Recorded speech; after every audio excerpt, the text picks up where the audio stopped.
نحمده ونصلي على رسوله الكريم اما بعد اعوذ باللہ من الشیطان الرجیم بسم اللہ الرحمن الرحیم رب اشرح لي صدری ويسر لي امری واحلل عقدۃ من لسانی یفقهوا قولی اللهم انا نسألك علما نافعا وعملا متقبلا ورزقا طیبا آمین یا رب العالمین۔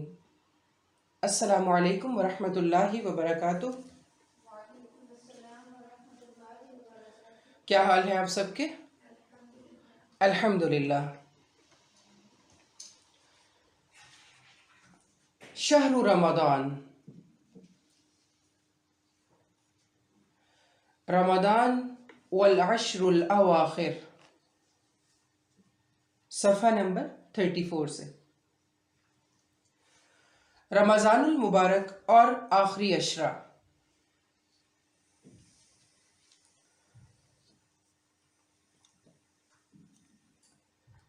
رمضان سارا ہی عبادت کا مہینہ ہے، مگر اس کے آخری عشرے کی عبادات خاص فضیلت کی حامل ہیں۔ رمضان کے آخری 10 دنوں میں العشر 10، الاواخر آخری، آخر کی جمع اواخر، لاسٹ 10، اس لیے اس کو عشرہ بولا جاتا ہے، عشر 10 کو بولتے ہیں۔ تو گویا ایک ماہ میں جو 3 عشرے ہوتے ہیں اور رمضان کا جو آخری عشرہ ہے، اس کی خاص فضیلت ہمیں رسول اللہ صلی اللہ علیہ وسلم کی ہدایات سے ملتی ہے۔ رمضان کے آخری 10 دنوں میں اپنے اہل و عیال کو عبادت کے لیے خصوصی ترغیب دلانا رسول اللہ صلی اللہ علیہ وسلم کی سنت پر عمل کرنا ہے۔ حضرت عائشہ رضی اللہ عنہ فرماتی ہیں، کان النبی صلی اللہ علیہ وسلم اذا دخل العشر شد مئزرہ وَأَحْيَا لَيْلَهُ وَأَيْقَظَ أَهْلَهُ، کہ جب رمضان کا آخری عشرہ شروع ہوتا تو رسول اللہ صلی اللہ علیہ وسلم عبادت کے لیے کمر بستہ ہو جاتے، راتوں کو جاگتے اور اپنے اہل خانہ کو بھی جگاتے۔ ایک اور روایت میں حضرت عائشہ رضی اللہ عنہ بیان کرتی ہیں، کان رسول اللہ صلی اللہ علیہ وسلم یجتہد فی العشر الاواخر ما لا یجتہد فی غیرہ، رسول اللہ صلی اللہ علیہ وسلم عام دنوں کی نسبت آخری عشرے میں خوب محنت کرتے اور کوشش کرتے۔ آپ صلی اللہ علیہ وسلم حضرت فاطمہ اور حضرت علی رضی اللہ عنہ کا دروازہ بھی کھٹکھٹاتے اور فرماتے، الا تقومانی فتصلیانی، کیا تم دونوں نماز پڑھنے کے لیے اٹھو گے نہیں؟ تو ان ساری روایات سے کیا پتہ چلتا ہے کہ آخری عشرہ پورے رمضان میں زیادہ اہمیت کا حامل ہے۔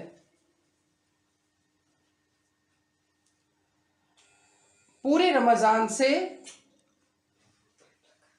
خاص طور پر ان ایام میں ہمیں عبادات اور قرآن، تسبیحات، نماز اور اپنی اچھی نیت کے ساتھ صالح اعمال کی زیادہ پابندی کرنی چاہیے۔ اگر ممکن ہو تو کام سے چھٹی لے کر عبادت کے لیے یکسو ہو جانا بہتر ہے۔ یعنی اگر کہیں آپ جاب کرتے ہیں اور کسی ایسی مصروفیت میں ہے جس کے لیے آپ کو عبادت کرنے میں مشکل ہوتی ہے، تو ضروری کیا ہے کہ ان 10 دنوں میں خاص طور پہ ہر طرف سے اپنے آپ کو فارغ کر کے زیادہ سے زیادہ وقت عبادت کے لیے اکٹھے ہو جائیں۔ پھر تراویح، تہجد اور رات کا طویل قیام، کثرت سے تلاوت قرآن مجید، تسبیحات، ذکر و اذکار، گویا زیادہ سے زیادہ وقت، یعنی 24/7۔ اور پھر اس کے لیے ضروری ہے کہ ہم اپنے لمحوں کی حفاظت کریں. اگر ہمیں باقاعدہ عبادت کے ساتھ ساتھ باقی کاموں کے لیے بھی وقت نکالنا پڑتا ہے تو کوشش یہ ہونی چاہیے کہ باقی کام خواہ وہ دنیاوی ہی کیوں نہیں ہے، خاص طور پہ مثلاً آپ کو کچن میں ہر حال میں ٹائم دینا ہے، آپ کو گھر کے باقی کاموں میں بھی وقت دینا ہے، تو اپنی زبان پر تسبیحات اور استغفار اور ذکر و اذکار کو اپنا معمول بنا کر ان لمحوں کو بھی اپنے لیے قید کر لیں. گویا یہ آخری عشرہ جبکہ سارا رمضان جا چکا، چند دن باقی رہ گئے، انتہائی قیمتی ہیں. پھر اسی طرح سے آخری عشرے کی جو ایک عبادت ہے وہ ہے سنت الاعتکاف. اللہ تعالیٰ کا قرب حاصل کرنے کے لیے عبادت کی غرض سے مسجد میں رہنا، مسجد میں معتکف ہو جانا، سب کچھ چھوڑ کے، ہر کام سے الگ ہو کے صرف عبادت کے لیے خود کو خالص کر لینا، یہ سنت مؤکدہ کفایہ ہے. مؤکدہ کہتے ہیں جس کی بہت زیادہ تاکید کی گئی ہو. کفایہ ہے مراد کفایت کرنے والی. جو اعمال ہیں، جو فرائض ہیں یا سنن ہیں، وہ دو طرح کے ہیں. ایک وہ ہیں جو فرض العین ہیں اور ایک ہیں جو فرض کفایہ ہیں. پھر کچھ سنن ہیں جو سنت واجبہ ہیں اور کچھ جو ہیں وہ سنت مؤکدہ کفایہ ہیں، جیسے یہاں آیا. یہ ایسی سنت ہے مراد کہ اگر سب لوگوں کے بجائے چند لوگ ہی اس سنت پر عمل کر لیں گے تو باقی تمام لوگوں کی طرف سے یہ کفایت کر جائے گی. مراد کیا ہے کہ ایک بستی میں اگر 1000 لوگ ہیں اور اس بستی کی جو مسجد ہے اس میں 1000 میں سے 10 یا 50 لوگوں نے بھی اعتکاف کر لیا تو گویا یہ 10 یا 50 لوگ باقی پوری بستی کی طرف سے کفایت کر جائیں گے. ٹھیک ہے، یہ مراد ہے سنت مؤکدہ کفایہ. اس لیے اگر بڑے شہروں دیہاتوں میں کوئی بھی اعتکاف نہ کرے تو سب کے سب ترک سنت کے وبال میں آئیں گے. اگر کوئی ایک بھی اعتکاف کر لے تو سب کی طرف سے سنت ادا ہو جائے گی. اس کی مدت رمضان کا تیسرا عشرہ یعنی آخری 10 دن ہے. اس مدت میں دنیاوی کاموں، نفسانی خواہشات، دل پسند مشاغل اور اہل و عیال سے الگ ہو کر خود کو صرف اللہ کی عبادت کے لیے وقف کر دیا جاتا ہے. حضرت ابو ہریرہ رضی اللہ عنہ سے روایت ہے کان النبی صلی اللہ علیہ وسلم یعتکف فی کل رمضان 10 ایام فلما کان العام الذی قبض فیہ اعتکف 20 یوما. ہر سال رمضان میں رسول اللہ صلی اللہ علیہ وسلم 10 دن اعتکاف فرماتے، لیکن وفات کے سال آپ صلی اللہ علیہ وسلم نے 20 دن اعتکاف فرمایا.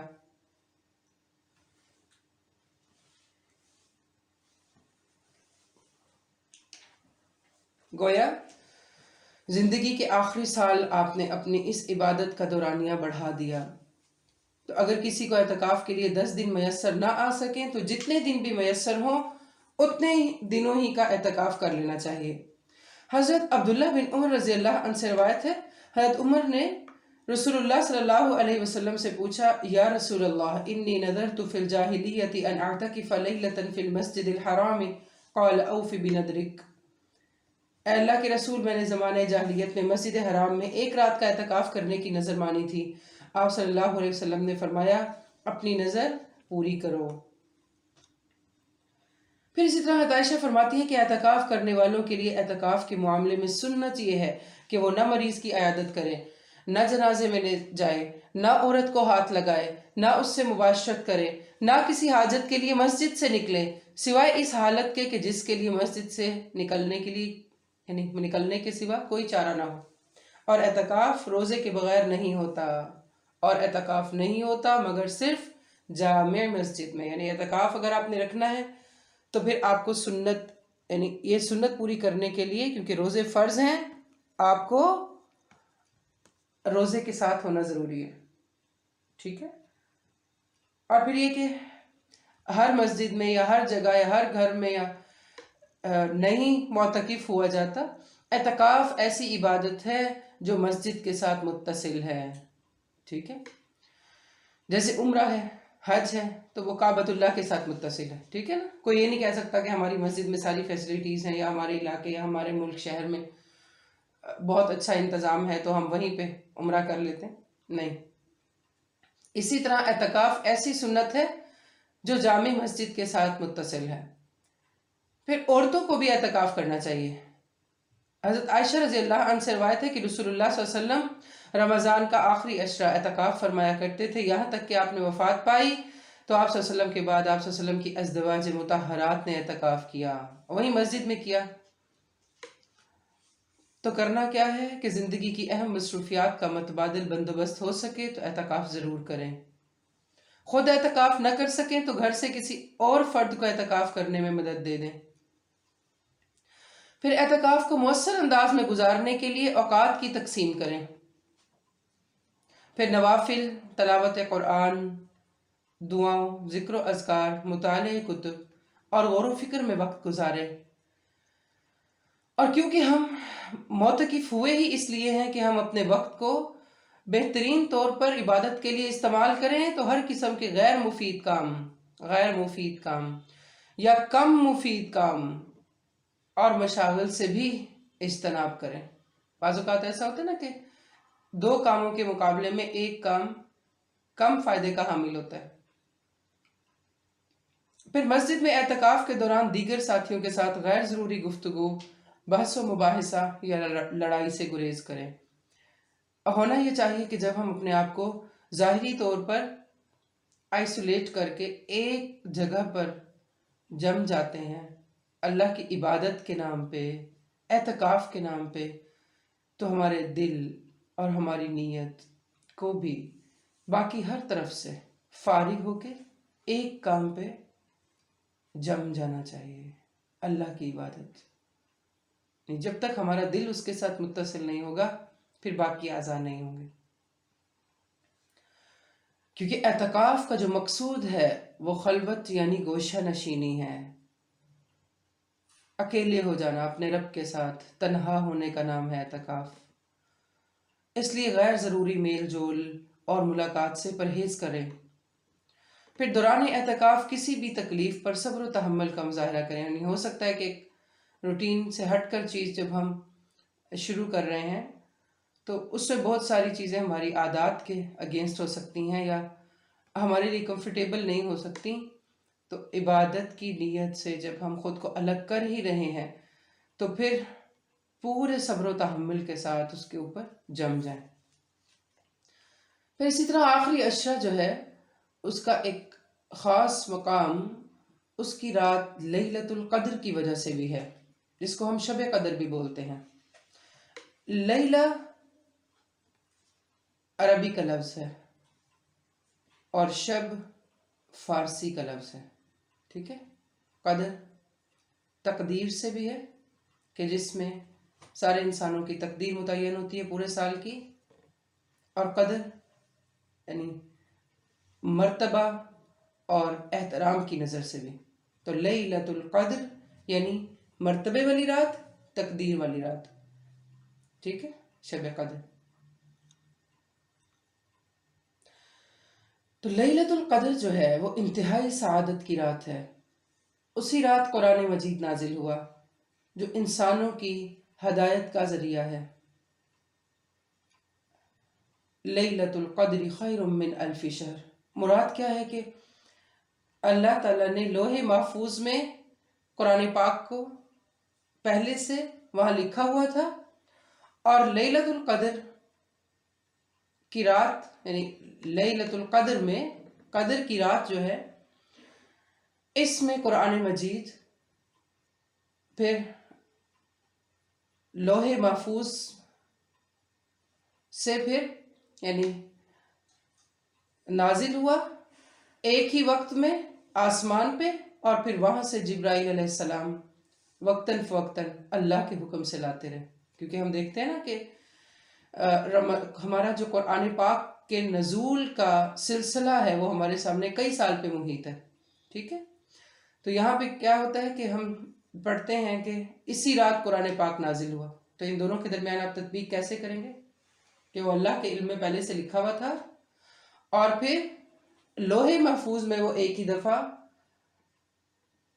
یعنی نزول ہوا اس کا، اور پھر اللہ کے حکم سے جیسے اس نے چاہا وقتاً فوقتاً جبرائیل علیہ السلام رسول اللہ صلی اللہ علیہ وسلم کے پاس اس کو لاتے رہے۔ اسی لیے یہ رات 1000 مہینوں سے بہتر ہے۔ یہ رات طلوع فجر تک سراسر سلامتی کی رات ہے، یعنی اس کا ہر لمحہ سلامتی والا ہے۔ یعنی ہمارے یہاں رات چاہے جتنے بجے بھی ہو، رات چاند طلوع ہونے کے بعد جیسے ہی شروع ہوگی اور طلوع فجر تک، سورج یعنی بھو پھٹنے تک جو طلوع فجر کا ٹائم ہے، ہر لمحہ سلامتی کا لمحہ ہے۔ اس ایک رات کی فضیلت میں پوری سورت القدر نازل ہوئی۔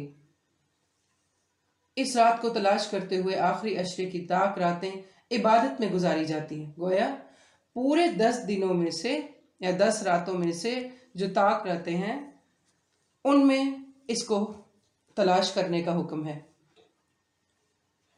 اس رات میں جبرائیل امین اور فرشتے خیر و برکت اور رحمت کے ساتھ اترتے ہیں، جو تعداد میں نہایت کثیر ہوتے ہیں، بہت زیادہ ہوتے ہیں۔ حضرت ابو ہریرہ رضی اللہ عنہ سے روایت ہے کہ رسول اللہ صلی اللہ علیہ وسلم نے فرمایا، ان الملائکۃ تلک اللیلۃ فی الارض اکثر من عدد الحصى، بلا شبہ اس رات کو زمین میں فرشتوں کی تعداد کنکریوں کی تعداد سے بھی زیادہ ہوتی ہے۔ اللہ اکبر۔ اس رات میں ایک اچھا عمل 1000 ماہ کے عمل سے بہتر ہے۔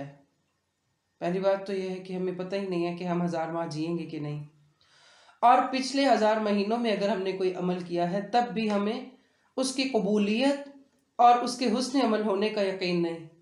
تو یہ اتنی بہترین رات ہے کہ اس میں گویا خود اللہ تعالیٰ فرماتے ہیں کہ ایک اچھا عمل 1000 ماہ کے عمل سے بہتر ہے۔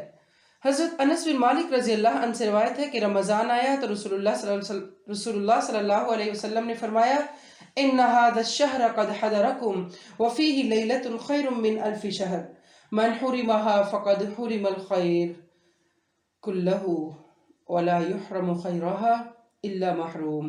یہ مہینہ جو تم پر آ رہا ہے، اس میں ایک رات ہے جو 1000 مہینوں سے بہتر ہے۔ جو شخص اس سے محروم رہا وہ ہر بھلائی سے محروم رہا۔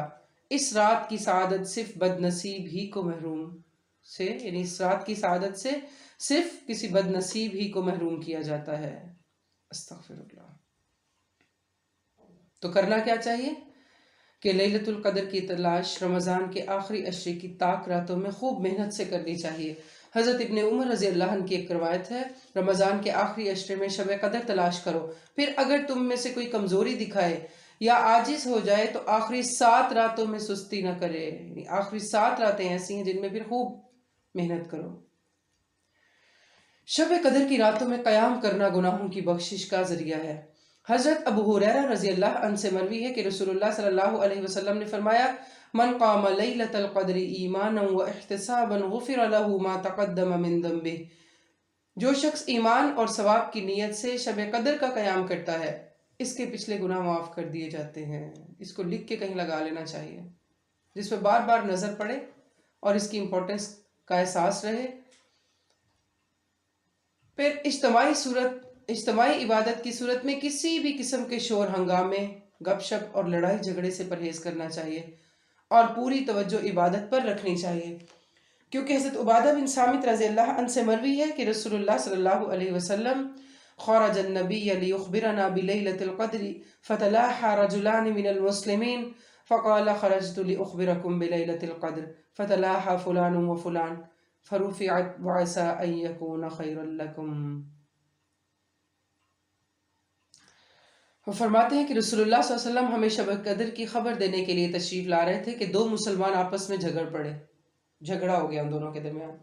اس پر آپ صلی اللہ علیہ وسلم نے فرمایا، میں آیا تھا کہ تمہیں شب قدر بتا دوں، لیکن فلاں اور فلاں نے آپس میں جھگڑا کر لیا، بس اس کے معین وقت کا علم مجھ سے اٹھا لیا گیا، مجھے بھول گیا میں نے تمہیں کیا بتانا تھا، اور امید ہے کہ تمہارے حق میں یہی بہتر ہوگا۔ یعنی اب ہو گیا تو اپنے رب کے ساتھ حسن ظن رکھنا ہے۔ لیکن ہمارے لیے سیکھنے کی بات یہ ہے کہ جو جھگڑے ہیں وہ اس طرح سے برکتوں کو اٹھا دیتے ہیں، اور صرف دنیاوی کاموں کی برکت نہیں، خاص طور پر دین کے کام بھی، اور بعض اوقات اتنے بڑے لاس کا سبب بھی بن سکتے ہیں کہ اتنی فضیلت والی رات اگر انسانوں کو پتہ چل جاتی تو مومنین کے حق میں کتنی رحمت اور برکت کی وجہ بن سکتی تھی۔ تو خاص طور پر اجتماعی عبادت کی صورت میں ہمیں لڑائی جھگڑے اور غیر ضروری چیزیں، شور ہنگامے سے الگ رہنا چاہیے، ورنہ اگر ہماری توجہ پوری طرح عبادت کی طرف نہ ہو تو ہماری اس عبادت اور اس موقع کی فضیلت اور برکت اور رحمت ہونے کے باوجود ہم اس سے محروم ہو سکتے ہیں۔ ٹھیک ہے؟ پھر شب قدر کی کچھ علامتیں ہمیں ملتی ہیں جو رسول اللہ صلی اللہ علیہ وسلم کی احادیث سے واضح ہیں۔ شب قدر کی صبح کو سورج کے بلند ہونے تک اس کی شعاع نہیں ہوتی، یعنی جو سورج ہوتا ہے اس میں تیزی نہیں ہوتی، وہ ایسے ہوتا ہے جیسے کوئی تھالی گولائی میں ہوتا ہے۔ پھر حضرت ابو ہریرہ رضی اللہ عنہ سے روایت ہے، ہم نے رسول اللہ صلی اللہ علیہ وسلم کے پاس شب قدر کا جب ذکر کیا تو آپ نے فرمایا ایکم یذکر حین طلع القمر وہو مثل شق جفنہ، تم میں سے کون اسے یعنی شب قدر کو یاد رکھتا ہے، اس میں جب چاند نکلتا ہے تو ایسے ہوتا ہے جیسے بڑے تھال کا کنارہ۔ کیسے سوچیں ذرا، بڑا تھال کیسے ہوتا ہے اور پھر اس کا کنارہ کیسے ہوتا ہے۔ حضرت ابن عباس رضی اللہ عنہ سے مروی ہے کہ رسول اللہ صلی اللہ علیہ وسلم نے فرمایا لیلۃ القدر طلقۃ لا حارۃ ولا باردۃ تصبح الشمس یومها حمراء ضعیفہ، شب قدر آسان اور معتدل رات ہے جس میں نہ گرمی ہوتی ہے اور نہ سردی، یعنی کوئی بھی سیزن چل رہا ہو مگر اس رات معتدل سیزن ہوتا ہے۔ اس صبح کا سورج اس طرح طلوع ہوتا ہے کہ اس کی سرخی مدھم ہوتی ہے، گویا تپش نہیں ہوتی۔ حضرت زر رضی اللہ رحمہ اللہ سے روایت ہے، انہوں نے کہا میں نے حضرت ابی بن کعب رضی اللہ عنہ کو یہ فرماتے ہوئے سنا، ان سے کہا گیا کہ حضرت عبداللہ بن مسعود رضی اللہ عنہ فرماتے ہیں جو آدمی سارا سال قیام کرے وہ لیلۃ القدر کو پہنچ گیا۔ حضرت ابی رضی اللہ فرمانے لگے اللہ کی قسم جس کے سوا کوئی معبود نہیں، وہ شب قدر رمضان میں ہے۔ وہ یقین کے ساتھ قسم کھاتے ہیں اللہ کی قسم بے شک میں جانتا ہوں وہ کون سی رات ہے، یہ وہی رات ہے جس میں اللہ کے رسول صلی اللہ علیہ وسلم نے ہمیں قیام کا حکم دیا۔ اس رات کی صبح 27 تاریخ تھی اور اس کی علامت یہ تھی کہ سورج طلوع ہوا تو اس کی سفیدی میں شعاع نہ تھی، مدھم تھا سورج۔ تو سب سے پہلی بات یہ ہے کہ نیت کر لیں شب قدر کو پانے کی، اس کی محنت کے لیے اور اس کی کوشش کے لیے۔ پھر اس رات عبادت خصوصاً قیام کی عبادت کا اہتمام کرنا،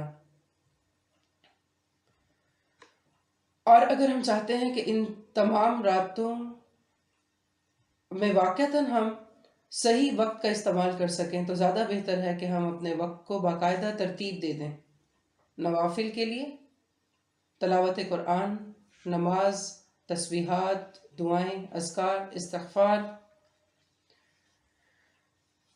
اگر ہم ان سارے کاموں کو اپنے اوقات کے ساتھ باندھ لیں تو امید کی جا سکتی ہے کہ انشاءاللہ ہم وقت کا صحیح استعمال کر پائیں گے۔ پھر کوشش کریں کہ بچوں اور گھر والوں کو بھی عبادات میں اپنا شریک کریں۔ اچھا، پھر خواتین کے حوالے سے جو حیض والی خواتین ہیں جو قیام اور نماز میں شامل نہ ہو سکیں، وہ خواتین بھی ذکر، تسبیح، استغفار اور قرآن پاک کی تلاوت کو سن کر ان لمحات سے فائدہ اٹھا سکتی ہیں۔ پھر لیلۃ القدر میں اس دعا کو کثرت سے پڑھنا۔ ام المؤمنین حضرت عائشہ رضی اللہ عنہ کہتی ہیں میں نے پوچھا اے اللہ کے رسول صلی اللہ علیہ وسلم اگر میں شب قدر پا لوں تو اس میں کیا کہوں؟ آپ نے فرمایا اللہم انک عفو کریم تحب العفو فاعف عنی، اے اللہ تو معاف کرنے والا ہے، کرم فرمانے والا ہے، معاف کرنے کو پسند کرتا ہے، بس تو مجھے معاف کر دے، کیونکہ جو عفو ہے، جو عافیت ہے، وہی تمام اعمال کی بنیاد ہے۔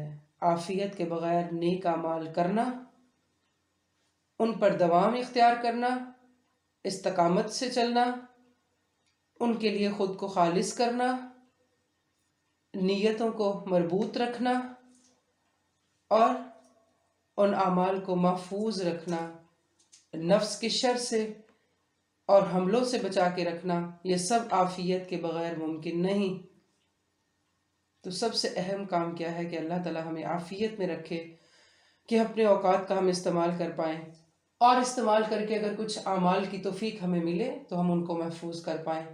ان سب کاموں کے لیے اور پھر ان کی قبولیت کے لیے ہم اللہ سے عافیت کے محتاج ہیں، اس کی عافیت کے بغیر ممکن نہیں۔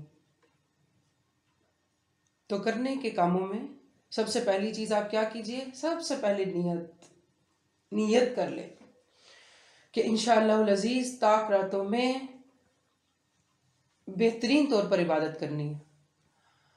اچھا، نیت کے بعد عمل کی طرف آتے ہیں۔ عمل میں ضرور ہی اپنے آخری عشرے کا ایک ٹائم ٹیبل، کوئی اوقات کا ایسا شیڈیول مرتب کر لیں جس میں آپ دن کو اس طرح سے آرام کر پائیں کہ رات آپ کی عبادت کے لیے مخصوص ہو سکے۔ اگلا کام جو ہمیں کرنا چاہیے، جو ہمیں عبادت کے لیے یا ان راتوں میں اپنے اوقات کو بہترین استعمال کے لیے مدد دے سکتا ہے، وہ ہے غیر ضروری کاموں کی لسٹ بنا کر ان چیزوں کو خود سے الگ کر لیں۔ یعنی وہ چیزیں بھی ہمیں پوائنٹ آؤٹ ہونی چاہیے کہ کن کاموں کی وجہ سے عبادت کی حالت میں ہوتے ہوئے بھی ان کی کوالٹی باقی نہیں رہتی۔ ان ساری چیزوں کو ہم اوائڈ کرنے کی کوشش کریں، یعنی پہلے سے ہمارے ذہن میں ہو کہ یہ مجھے نہیں کرنا، جبکہ ہم جان چکے ہیں کہ یہ ایک ایسی عبادت ہے اجتماعی، خاص طور پہ ہو سکتا ہے قیام کے معاملے میں آپ کہیں اکٹھے قیام کرنے کی نیت کر رہے ہوں، عبادت کی نیت کر رہے ہوں، تو ایسے موقع پر بحث و مباحثہ، بات چیت، ملنا ملانا اور غیر ضروری گفتگو یا باقی کاموں سے خود کو الگ کرنے کے لیے ضروری ہے کہ ہم پہلے سے اپنی نیت میں یہ چیزیں شامل کیے ہوئے ہوں، اور ساتھ ساتھ دعا کا اہتمام کہ اللہ تعالیٰ ہمیں توفیق دے کہ ہم بہترین طریقے پر کوشش کر سکیں اور پھر اپنے اعمال کو محفوظ رکھ سکیں، اور وہ طریقے سجھا جس میں واقعتاً تو راضی ہو۔ اور اس کے بعد سب سے آخر میں یہ کہ کوئی نہ کوئی ہمارے پاس اپنے ٹارگٹس ہوں جو ہم نے اپنی ان راتوں کے لیے متعین کیے ہوں اور ان کو اوقات کے ساتھ باندھا ہو۔ یاد رکھیے جو رات ہے وہ چاند کے طلوع ہونے سے ہی شروع ہو جاتی ہے، یعنی عربی میں ویسے دن کا جو افتتاح ہے وہ چاند سے ہوتا ہے، لیکن ہم لیلہ کی اگر بات کریں تو جیسے ہی سورج غروب ہوتا ہے اور چاند طلوع ہوتا ہے تو رات شروع ہو جاتی ہے۔ تو رات کی عبادت کو ہم ان اوقات سے مخصوص نہ کریں جو ہمارے لیے ہم اپنے ہاں رات سمجھتے ہیں، مثلاً افطاری کے بعد کھانا پینا، گپ شپ، بہت ساری باتیں کر کے عشاء، اور عشاء کے بعد پھر جا کے کوئی جب آدھی رات گزرتی ہے اس وقت ہم سوچیں کہ اب یہ ہماری شب قدر تلاش کرنے کا وقت ہے اور اب ہم کوئی عبادت کے لیے خود کو الگ کرتے ہیں۔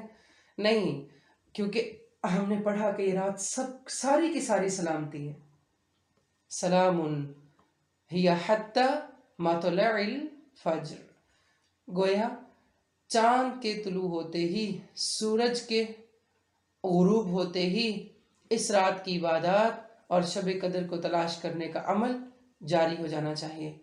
اللہ تعالیٰ سے دعا کرتے ہیں کہ اللہ تعالیٰ ہمیں ان خوش نصیبوں میں شامل کریں جو اس رات کو پا کر جہنم سے اپنی گردنیں آزاد کروائیں گے۔ ربنا تقبل منا انك انت السميع العليم وتب علينا انك انت التواب الرحيم، آمین یا رب العالمین۔ السلام علیکم ورحمۃ اللہ وبرکاتہ۔